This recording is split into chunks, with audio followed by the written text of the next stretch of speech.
Ini beliau buat satu paragraf isinya tentang apa? Tentang maksud yang mau beliau sampaikan tentang tolong menolong, akan tetapi dirangkai dengan nama-nama kitab. Fa innal muawanata wal muazarata wal mudhaharata, sesungguhnya tolong menolong, bin nasaihid diniyati wal wasayal imaniyah, dengan saling menasihati dalam urusan agama dan saling memberikan wasiat dalam keimanan, wal amri bit taqwa, perintah untuk takwa, wa bi mujanabati zaighi wal ahwa, perintah untuk menjauhi semua bentuk penyimpangan, penyelewengan dan menuruti hawa nafsu, wa irsyadidz dhallina, dan memberikan petunjuk kepada orang yang tersesat, dan wa ithafis sa'ilin, dan memberikan hidangan kepada orang yang meminta. Maksudnya meminta ilmu, semuanya itu adalah ihya'an li ulumiddin, adalah sebagai bentuk untuk menghidupkan ilmu agama. Jadi terselenggaranya dakwah itu, hidupnya agama itu harus ada tolong menolong. Tidak bisa kalau hanya sendiri. Bahkan nanti di akhir daripada kitab ini, Habib Muhammad bin Husain itu justru menerangkan tentang pentingnya ada seorang pemimpin yang adil. Ya, jadi beliau ini juga nasionalis juga ini Habib ini. Pentingnya ada seorang pemimpin yang adil. Nanti di akhir paragraf. Intinya dakwah ini harus terselenggara. Kenapa? Karena ini adalah cita-cita Nabi Muhammad SAW. Jadi kalau jenengan pengen jadi orang yang manfaat dunia akhirat, maka jenengan jadilah orang yang punya cita-cita sebagaimana cita-citanya Rasulullah SAW. Dengan apa? Dengan terselenggaranya dakwah. Dakwah itu harus ada tolong menolong. Harus ada tolong menolong. Dulu kita pernah pergi ke daerah Martapura. Di Martapura itu Masya Allah, memang daerah sana sudah aslinya sudah banyak ulamanya. Dan ulamanya itu gerakan dakwahnya itu luar biasa. Di sana tuh saya kalau mampir ke toko, itu kalau beli sesuatu terakhirnya orangnya pasti ngajak akad. Jadi kalau saya misalkan saya beli misalkan baju, sarung, saya beli sarung. Dia beli sarung, saya kasihkan uang, dia ngasihkan barang. Dan dia akan bilang begini, saya jual ya. Nanti saya pernah belajar, saya jawab, saya beli gitu. Nah, coba jangan kalau mau praktek jangan langsung serta-merta ya. Kalau di kampung saya beli ya sudah beli aja. Nanti jawabannya gitu akhirnya. Jawabannya takutnya begitu nanti. Itu saya beli, jadi sampai akad itu jalan, pengen urusan muamalat, pengen ngikutin ilmu itu luar biasa. Nah, ini Habib Ahmad bin Umar bin Smith itu satu daerah itu semua ngerti begitu. Ada salah seorang ulama juga Habib, namanya Habib Muhammad bin Ja'far al-Attas. Tinggal di kota Madinah 13 tahun, hidupnya hanya untuk mendekatkan diri PDKT sama Nabi Muhammad.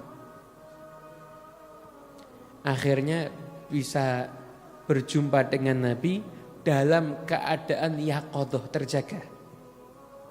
Ini yang aliran-aliran ngajinya setengah-setengah bingung.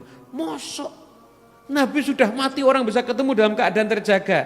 Kalau Nabi enggak pernah ngasih tahu, saya juga enggak paham. Tapi Nabi udah pernah menyampaikan, man ra'ani fil manam fasayarani fil yaqadhah.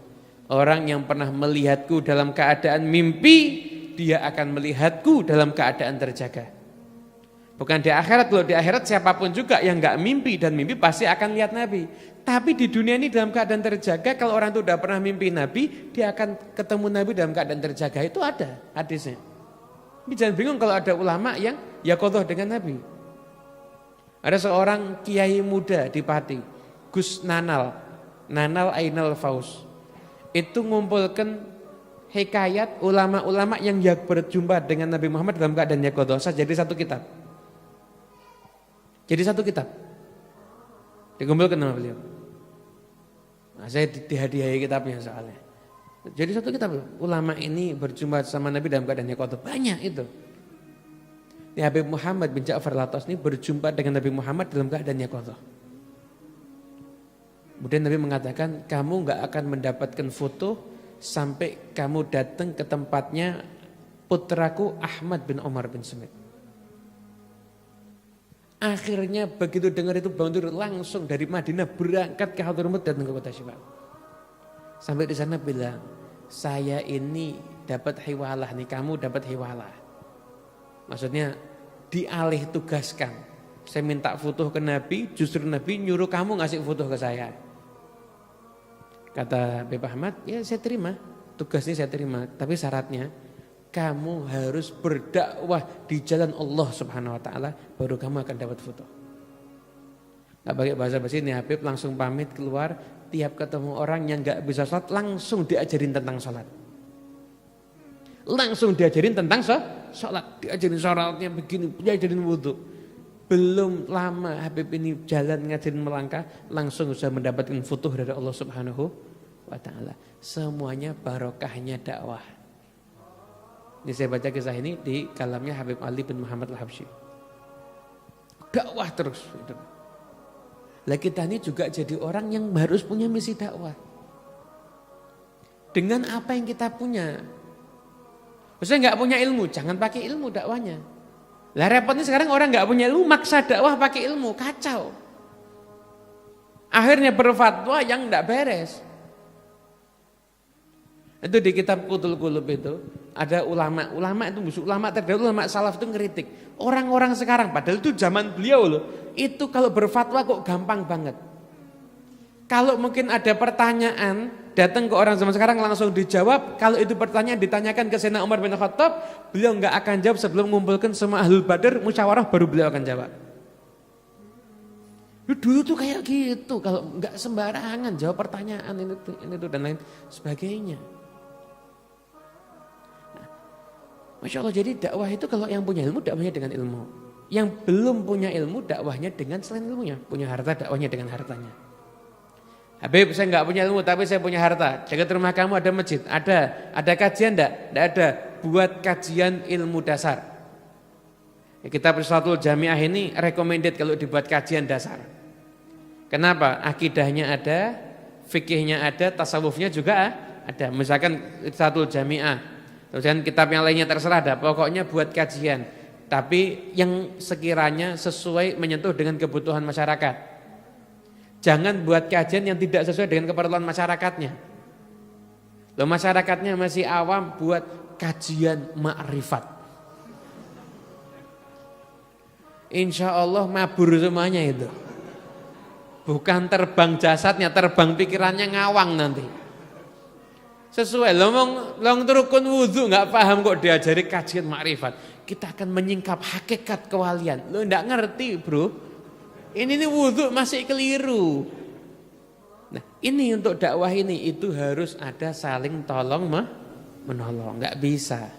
Kalau sudah ada tolong menolong, ini nggak punya duit, nggak punya ilmu, gimana? Tenaga. Jadi kalau ada yang dakwah dia kok saya nyiapin apa sih? Kalau zaman dulu belum corona, ya gelar karpet. Corona kan tidak boleh pakai karpet ini.